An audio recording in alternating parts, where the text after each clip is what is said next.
L'exercice s'intéresse à l'apprentissage du problème du cercle dans le carré. Je commence par décrire ce problème-là. Ce problème était plutôt très utilisé lors de l'apparition des réseaux neuronaux pour montrer leur capacité à apprendre les problèmes fortement non linéaires. Donc, c'est quoi? Il s'agit de concevoir un carré à l'intérieur duquel on trace un cercle de rayon quelconque, vous le définissez comme vous voulez, et puis chaque point du carré est défini, chaque point de l'espace est défini par ses coordonnées x et y, et le problème qu'on va confier au réseau, c'est détecter si le point M défini par ces coordonnées x, y, est-ce qu'elle appartient au cercle, oui ou non? Est-ce qu'elle est à l'intérieur de ce cercle, oui ou non? Donc, le réseau de neurones va avoir deux entrées qui sont x et y, bien entendu avec l'entrée du biais, et une seule sortie. Cette sortie-là va nous indiquer si le point défini par ces coordonnées cartésiennes x, y est à l'intérieur ou à l'extérieur du cercle. Donc là, on doit faire un codage. Le codage, soi-disant, c'est arbitraire. On suppose que, par exemple, si le point est à l'intérieur du cercle, alors le code qu'on doit avoir à la sortie, c'est 0,5. Si le point n'appartient pas au cercle, alors le code, soi-disant, moins 0,5. Donc, d'abord, on doit faire l'apprentissage. Donc, pour la phase d'apprentissage,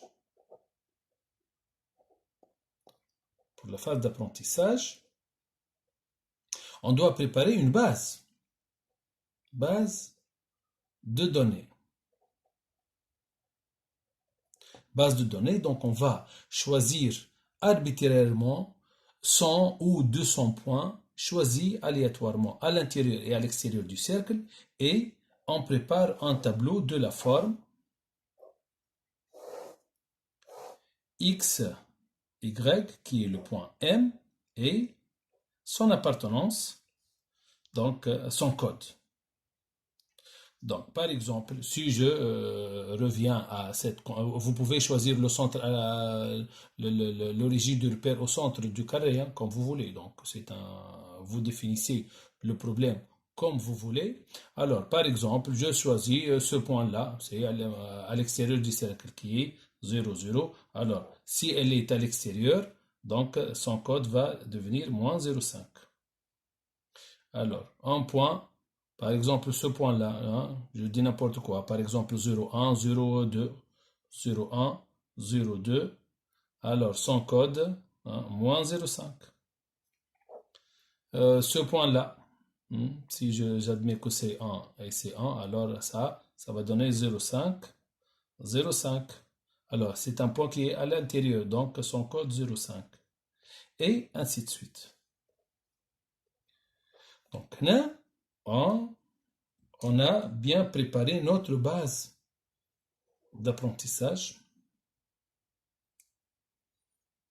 Bon, c'est le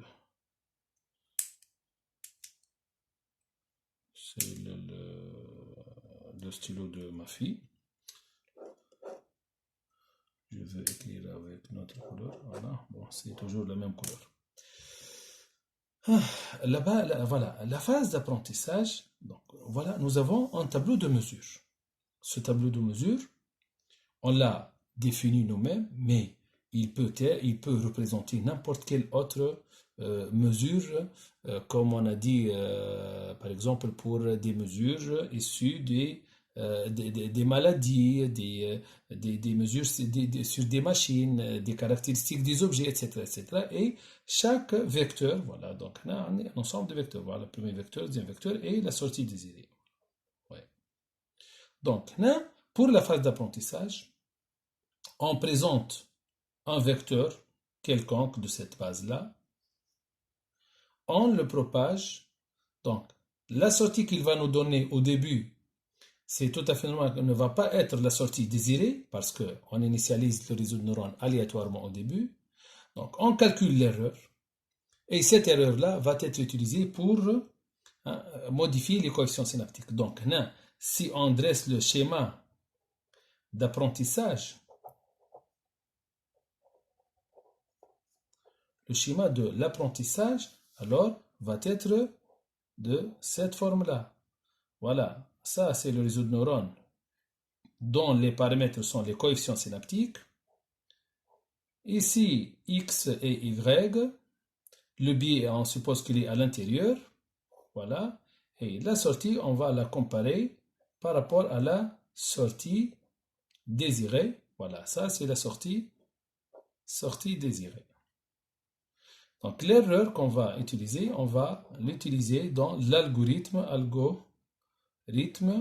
d'apprentissage. Voilà, et cet algorithme va agir sur le réseau de neurones pour changer, pour modifier, mettre à jour les coefficients synaptiques. Alors, on doit, lors de l'apprentissage, on doit présenter tous les vecteurs d'apprentissage. Une première fois, on dit qu'on a fait une itération. Une deuxième fois, une deuxième itération, une troisième fois, etc., etc. Donc, le problème peut demander 3, 4, 5 000 itérations pour converger. Alors, à chaque fois, donc, vous voyez qu'une itération consiste à présenter tous les vecteurs d'apprentissage. Et à chaque vecteur, nous avons une erreur.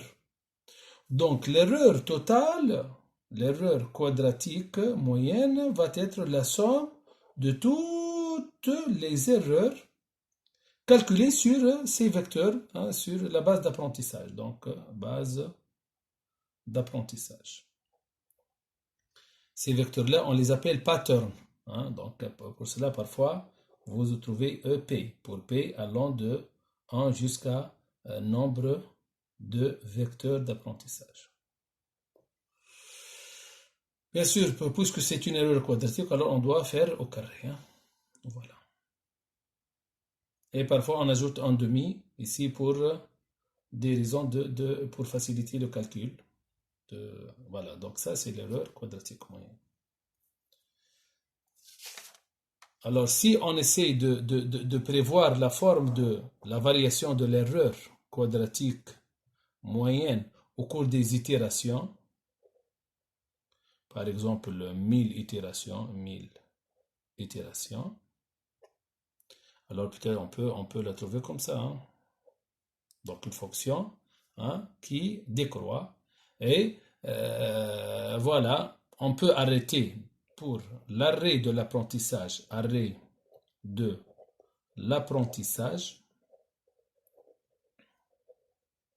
alors, il peut se faire selon deux critères, soit on fixe dès le début le nombre d'itérations, soit on fixe un seuil d'arrêt, un seuil de l'erreur quadratique moyenne d'arrêt. 10-1, 10-2, etc. Voilà. Maintenant, si, par exemple, on choisit le seuil un peu grand, c'est-à-dire on ne pousse pas l'apprentissage à des taux très, très, très faibles. Alors, si on essaie de tester le réseau par la suite, alors le test de réseau, on va le tester avec de nouveaux points qu'on n'a pas utilisés lors de l'apprentissage. Donc, ces points-là, on ne les utilise pas pour tester le réseau. Vous pouvez les utiliser juste pour voir la sortie du réseau, mais par la suite, le vrai test, ce n'est pas avec ces points-là, mais c'est avec d'autres points. Alors, si on essaie de tracer le cercle obtenu par le réseau, si on fait un faible apprentissage, alors on peut trouver comme ça, par exemple, le cercle qui n'est pas bien aligné. Alors, si on pousse l'apprentissage, on peut trouver comme ça. Le cercle commence à s'aligner. Pour un bon apprentissage, alors on peut trouver un cercle qui se rapproche parfaitement de notre cercle d'origine. Voilà, donc si je reviens à l'exercice, choix des exemples pour l'apprentissage, voilà, j'ai bien décrit ça. Choix de la structure, alors la structure du réseau. Alors la structure, pour la structure du réseau, alors on a le nombre d'entrées, ce n'est pas un autre choix, parce qu'il est défini par les données du problème. Le nombre de neurones de sortie, la même chose, on a une seule sortie désirée, donc je dois avoir un neuron de sortie. J'aurais pu avoir 2 sorties désirées pour chaque mesure. Hein. Par exemple, je peux demander au réseau de me donner, par exemple, l'appartenance du point et, par exemple, sa distance par rapport au centre. Je peux imaginer un apprentissage comme ça. Donc, le réseau aura 2 sorties désirées. Donc, on aura ici 2 sorties désirées. Donc, l'entrée et les sorties désirées, ce n'est pas arbitraire, mais sont définis par le problème. Maintenant, ce qui reste à choisir arbitrairement, c'est le nombre de couches cachées et le nombre de neurones dans chaque couche. Voilà.